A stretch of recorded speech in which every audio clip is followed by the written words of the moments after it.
স্বনির্ভর গোষ্ঠীর মহিলাদের উদ্যোগে তাদের হাতে তৈরি সামগ্রী বিপণন এবং প্রদর্শনীর ব্যবস্থা করেছে গোবরডাঙ্গা পৌরসভা। গোবরডাঙ্গা পৌরসভার উদ্যোগে 7 নম্বর ওয়ার্ডে স্টেট ব্যাংকের সামনে 4 দিনের মেলার আয়োজন করেছে। এই মেলায় 17টি ওয়ার্ড থেকে 12টি স্টল দিয়েছে মহিলারা এবং তারা এই মেলাতে স্টলের মাধ্যমে তাদের যে হাতে তৈরি সামগ্রী তারা বিক্রি করবেন। পৌরপ্রধান থেকে শুরু করে সাধারণ মানুষরা জানিয়েছেন যে অন্যান্য জায়গায় যে ধরনের সামগ্রী এখানে বিক্রি হবে সেটা কিন্তু অন্যান্য জায়গার থেকে অনেক কম দামে বিক্রি হবে এবং এখনও পর্যন্ত মহিলারা যারা জানাচ্ছেন যে প্রচুর পরিমাণে জিনিস বিক্রি হয়েছে।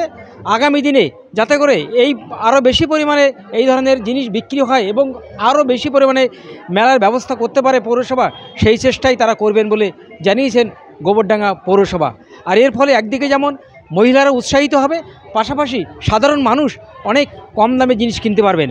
আর কয়েকদিন পরে দুর্গাপুজো, এই দুর্গাপুজোর উপলক্ষে যে বিপণন এবং প্রদর্শনীর ব্যবস্থা করেছে গোবরডাঙ্গা পৌরসভার যে মহিলা স্বনির্ভর গোষ্ঠী, তারা কিন্তু এখানে জিনিসপত্র তাদের নিজেদের হাতে তৈরি জিনিসপত্র বিক্রি করতে পেরে যথেষ্টই খুশি। আমাদের অনুপ্রেরণা বাংলার মুখ্যমন্ত্রী মমতা বন্দ্যোপাধ্যায়। আমাদের মায়েদের বোনেদের তিনি স্বনির্ভর করার চেষ্টা করছেন। এই স্বনির্ভর গোষ্ঠীর মেয়েরা তাদের নিজেদের হাতে তৈরি সামগ্রী নিয়ে এখানে তারা বসেছেন।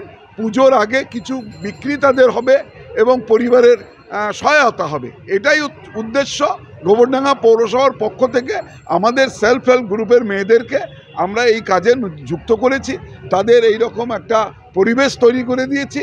তারা এখানে বিক্রির মাধ্যমে তাদের নিজেদেরকে স্বনির্ভর করছে, পরিবারের সহায়তা করছে, এটাই আমাদের মূল উদ্দেশ্য।